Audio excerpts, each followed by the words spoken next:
sko, þegar núna fórum við rosalega langt í það að vera frjálslynd gagnvart klæðaburði kvenna og hef svona verið að hugsa skilur, ok, það er fullt af fólki í heiminum sem telur að vera óeðlilegt hvernig konur klæða sig hér á Íslandi og þá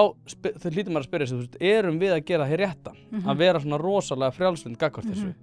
og vera svona druslulega til fara já, og ef að við skilur erum að íhuga þessi mála þá getum við kannski verið að læra af fólki sem býr annars staðar í heiminum og hefur annars konar reynslu